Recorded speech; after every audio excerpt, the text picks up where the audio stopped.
Welcome to Code 195. In just 100 days, with our IKVAT program, this course transforms you with mastery of the Korean language, expert visa consulting, and learning advanced technology. Today, we will discuss the real reason why Europe is becoming poorer with Park Jong-hoon's Knowledge Room. Europe is getting poorer. You've probably heard it a lot, but the problem is that the pace is accelerating.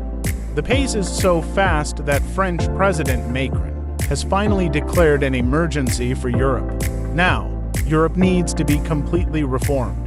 But this isn't just a problem for France or Europe. It also has a huge impact on the Korean economy.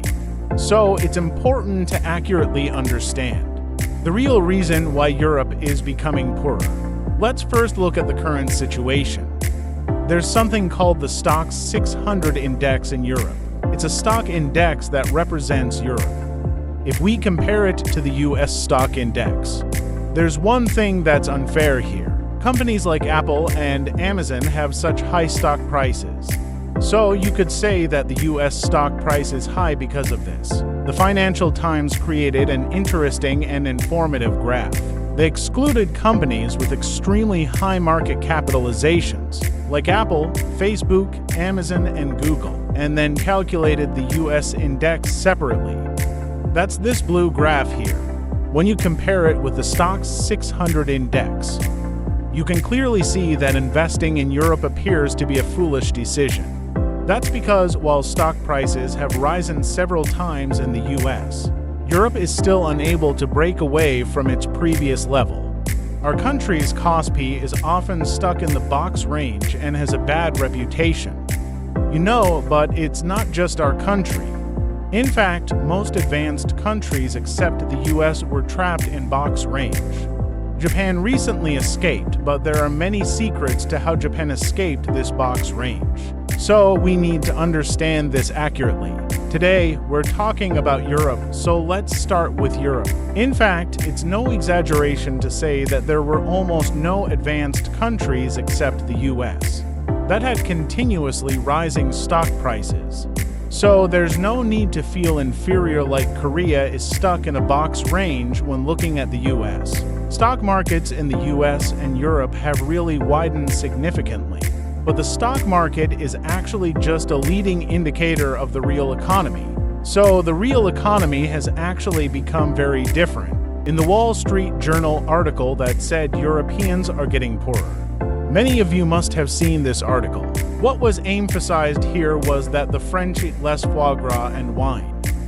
Spain reduced its consumption of olive oil for 5 days. And here's the really shocking part. Germans reduced their consumption of meat and dairy products to the lowest level in 30 years. And the last part said that by 2035, the gap between the US and Europe will be as wide as the gap between Japan and Ecuador today.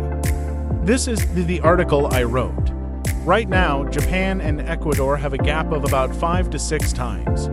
But this is just 2035, and by then, the gap will be this big. In fact, the Wall Street Journal just cited the results of a major European research institute. Europeans predicted that they would soon collapse. The Wall Street Journal just cited it. The situation in Europe is really serious, very serious. This is the GDP per capita. I got this data from the World Bank. In this data, even in 2008, the difference wasn't that big. If you take a closer look at the United States and France, it was only $48,000 and $45,000, a difference of only $3,000. You can see that they are almost the same, but as the gap between the United States and France began to widen dramatically, how big is the gap now? In 2022, France was only at $40,000, while the US reached $76,000. Wow. This is a difference of $36,000 now, whereas it was only $3,000 before. This is really a huge difference in a short period of time. What happened to Korea? In 2021, it was $35,000. France followed suit, but it hit the data highway. But this is the data from 2021, and and in 2023, Korea also stepped back to $33,000. It's a bit unfortunate. It almost overtook France, but now at the threshold, our country is also shaking. This is the current situation of our country's GDP per capita. Some think France is like that, but Germany is different, so I made a graph for Germany. Germany is the same. In fact, in 2008, the gap between the US and Germany was almost the same. But recently, the gap between the US and Germany has widened significantly. This is bound to get worse over time. In fact, the German economic situation is worse than France. In 2023, Germany's economic growth rate is minus 0.3%. France still grew by 0.9%. So, in fact, the French economy is better than Germany's. It's the same in 2024. Germany is still only growing 0.3%, but France is forecast to grow by 0.9%. Well, in 2025, the European economy is expected to grow again by 1.2% to 1.3%. In my view, the growth rate will never increase this dramatically in 2025. The reason is that the European economy is currently structurally shaken, so it will be very difficult for a record-breaking rebound to occur. As the situation has become difficult, this article was published in The Economist. It is a hot article from May 2nd. It says that French President Emmanuel Macron sent an urgent message to Europe. The French president is giving a dark and prophetic warning. This content is clearly stated as innocent. The current situation in Europe is very serious, and French President Macron is now coming up with all sorts of countermeasures to somehow take responsibility for the collapse of the French economy. So, let's take a look at the Wall Street Journal article again. In our country, there were only extreme titles. Titles like Europe is becoming as poor as Ecuador were chosen. Usually, the cause is interpreted based on the situation of the children, depending on political inclinations, for example, progressive or conservative. People distort the situation in Europe as they wish. Even on college campuses, there was a professor that free tuition fee in Europe is evidence for the US.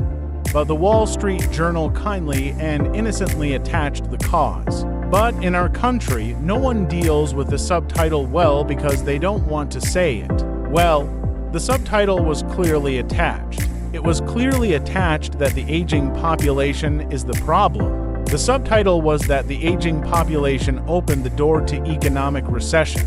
But why is no one talking about this? In a way, it seems like Voldemort thinks that this shouldn't be talked about, and no one sees it as important. But the Wall Street Journal has already revealed the reason, and it is that Europe was affected by COVID-19 and the Russian-Ukrainian war. But here is the real cause. The aging population is the first reason that caused the downfall of Europe. In fact, I was really interested in European integration.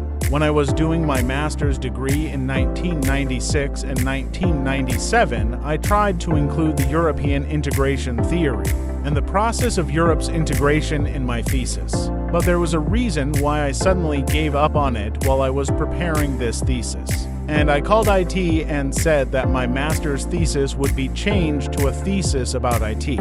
Why did I stop writing my thesis on European integration? Actually, when I first wrote my thesis, I started out thinking that what a professor named Lester Thurow said was 100% correct. What he said was that in the 1990s, the United States would no longer be a superpower in the 21st century. He confidently said this in the late 1990s. I believed this and studied for about 2 years, but at that time, Peter Drucker, a very famous futurist, said that Lester Thurow was wrong. Europe would not be a superpower, but would fall to a weak country in the 2020s, and southern European countries like Italy might disappear from the map. He left this serious warning. I thought Drucker's words were so right, so I changed the topic of my thesis from European integration to IT. So how could Peter Drucker predict the decline of Europe in the late 1990s? The reason was that he predicted it was because of the population structure. So, what happened in the late 1990s? Originally, the total fertility rate was higher in Europe than in the United States. It was high, but in 1985, the total fertility rate in the United States continued to rise and then remained stable. But Europe began to decline very rapidly in the 1990s. So, by the second half of the 1990s, Europe's total fertility rate had fallen so miserably that it was less than a third of the United States. This is why Peter Drucker predicted the collapse of Europe.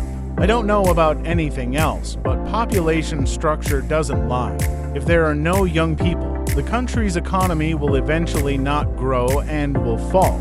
Peter Drucker made this surprising prediction in the 1990s. So when did that actually start to appear? The full-blown low birth rate in Europe that continued in the 1990s and 2000s led to the collapse of Europe in the 2020s. The reason was that the ratio of dependence to the young population continued to increase rapidly. So the United States and Europe are really going through a huge divergence. What is rapidly changing and increasing from 2020? The ratio of the population that needs to be supported compared to the working population in Europe is increasing at a tremendous rate. The United States is still, because it increases gradually, the gap between the two becomes enormous. This is the most important reason why Europe collapsed. Think about it. Which economy has a higher growth rate? An economy where 2 out of 4 people work, or an economy where 3 out of 4 people work? And especially if 3 out of 4 people work and now 2 out of 4 people work, the growth rate will collapse miserably in the meantime. That's the situation in Europe right now, and the US is doing quite slowly. What's more, immigrants are continuously flowing into the US, and all the highly skilled workers from all over the world are flocking to the US. So even if the dependent population increases like this, the US is receiving some help from immigrants, so it's in a much better situation than Europe.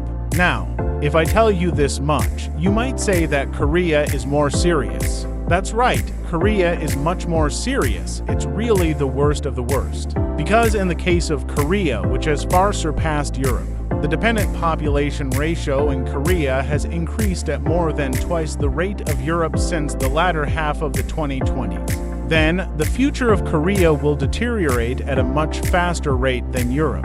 However, the reason why the economy looks a little better than Europe right now is because the population structure is better than Europe. Now, the population structure of Korea will worsen faster than any other country.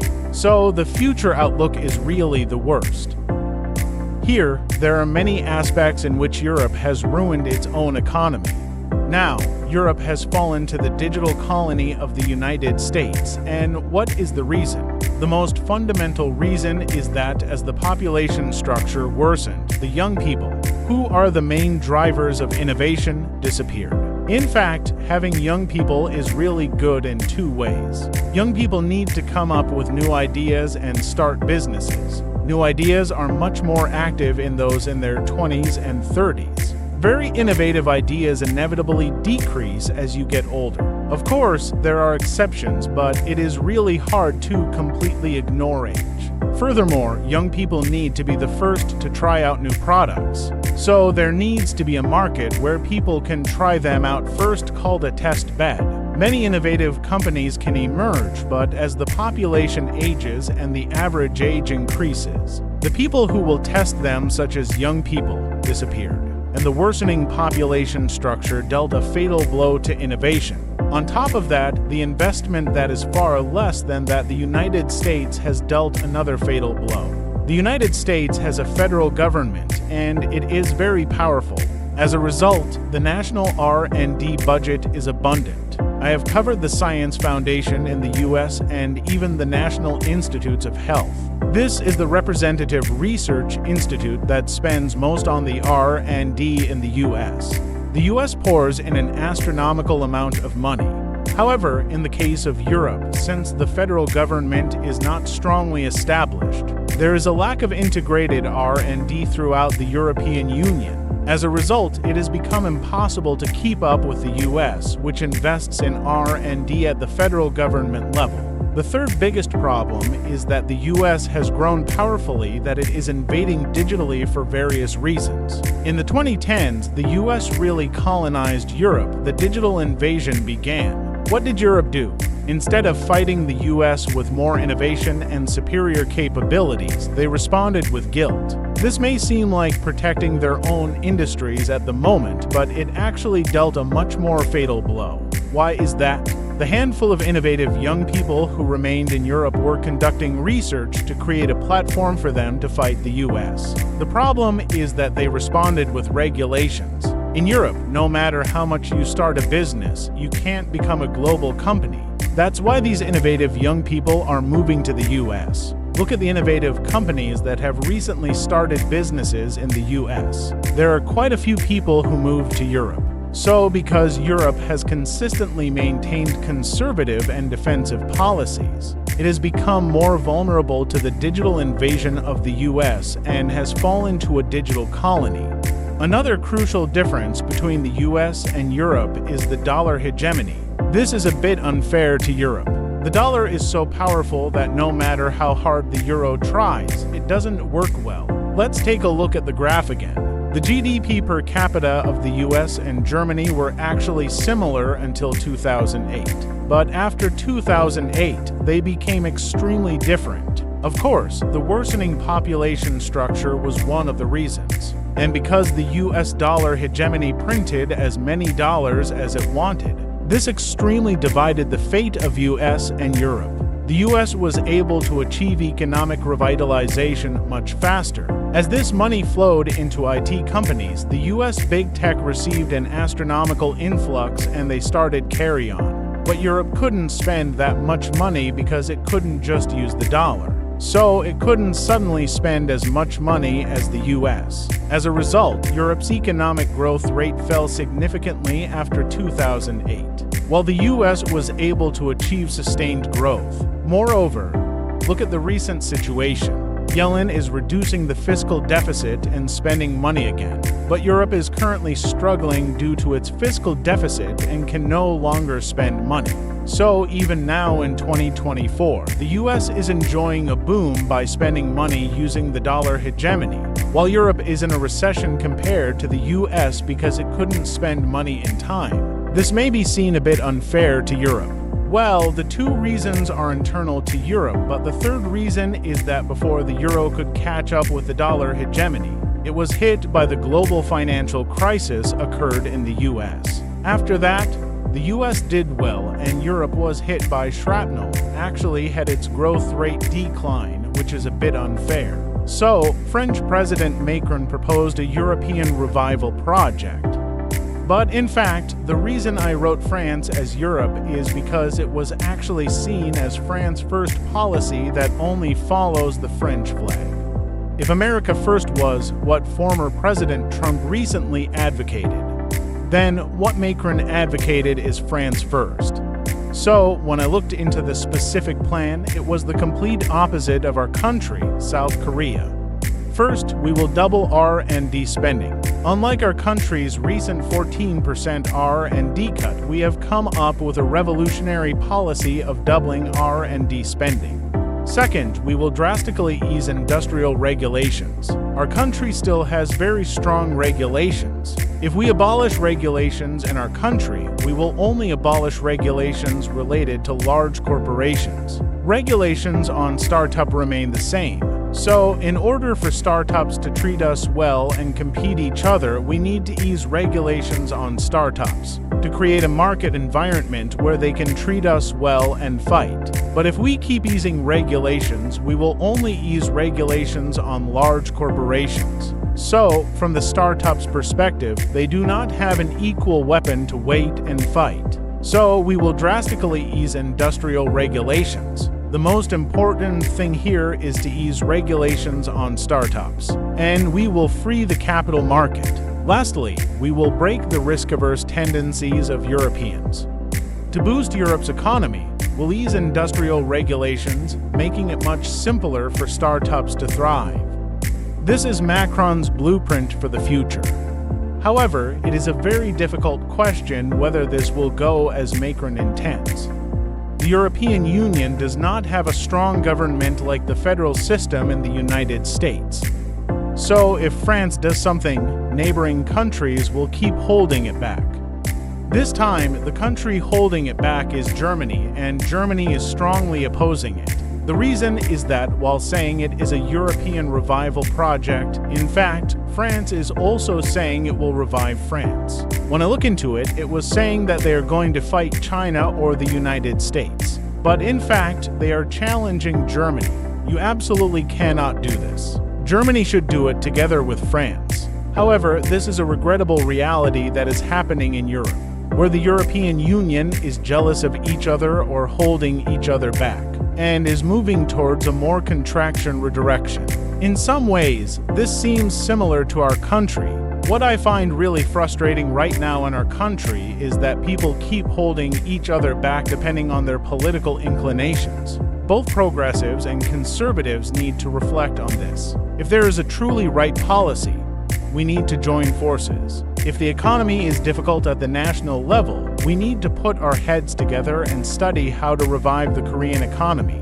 In fact, I always worry about this when I read the comments. It's not just politics that's the problem. For example, when I criticize a wrong policy, sometimes I criticize progressives and sometimes I criticize conservatives. When I criticize conservatives, progressives say, if you criticize progressives, you're conservative. I think that in order for South Korea to really make a leap forward, it has to create its own camp based on political inclinations. And once the logic of the camp works, whether it's right or wrong, it unconditionally supports it or the opposing camp unconditionally opposes it. So I think that we need to get out of this quickly so that we can make a leap forward like the United States. And the good thing is that French President Macron and South Korea's current reversal strategy are completely opposite. We drastically reduced R&D spending, but France increased it. No. When they broadcast this, they say that R&D was wasteful, so this should be reduced. It's really frustrating. If R&D is wasteful, we shouldn't reduce it, but we should thoroughly audit the civil servants who caused this waste. Why can't we stop this waste? Saying that we need to reduce the R&D budget in the future because of the waste. It's the same as saying that we can't make kimchi because we're afraid of the old guard. Here, Macron's attitude is like a fire under Korea's feet. Because we have suffered because of America first, Europe is now advocating Europe first. First, France first. I think this will eventually lead to Europe first. If that happens, where will the immediate impact be? The short-term impact will be a big blow to defense exports, which the media is talking about a lot these days. They say defense exports are going well now, but in my view, this will not happen in the future. What is the reason? Europe realized that it makes no sense to depend on Korea for defense. The US can't do it, and of course Korea can't either. So defense industry must be produced within Europe. Currently, defense industry production in Europe is only at 20%, but they say they will increase it to over 60%, so the impact is imminent. And the midterm impact is a bigger problem. Europe is finally starting to dream of becoming a manufacturing powerhouse. But I will tell you the conclusion first. This will fail. Europe has already lost too much to become a manufacturing powerhouse. And it will be really difficult to become a manufacturing powerhouse as long as the EU is jealous of each other. It seems that way. However, the problem is that even if we can't become a manufacturing powerhouse right now, if the goal is 100, we'll get 230 or 40, which will eat up our country's exports to Europe. So even if Europe doesn't achieve its dream of becoming a manufacturing powerhouse, it will deal a blow to South Korea. In the long term or medium term, this will be a big problem for our country. Well, the long-term blow is that it has strengthened the European village. The United States is a country that invests astronomically in the private sector, so you can see that the United States is really overwhelming. But Europe has not been a unified country for a long time, so it has lagged behind the United States. But we cannot ignore Europe because it is a traditional powerhouse of science and technology. It is no exaggeration to say that the roots of all science and technology began in Europe. It may be difficult to catch up with the United States by strengthening R&D, but this will definitely deal a significant blow to our country. So, our country does not have the luxury of wasting time on years of conflict. But we have not even been able to resolve our internal conflicts, and we are putting the national interests of our neighboring countries before our own national interests. If there are too many people, the future of the Republic of Korea will inevitably be threatened. Furthermore, if the youth collapses, the future of the country collapses like this. Looking at the situation in Europe, the established generation that continues to come up with the policies that are disadvantageous to the youth should really reflect on this. These youth policies aren't just for the youth. This is an investment for the old age of our established generation. Thank you for watching.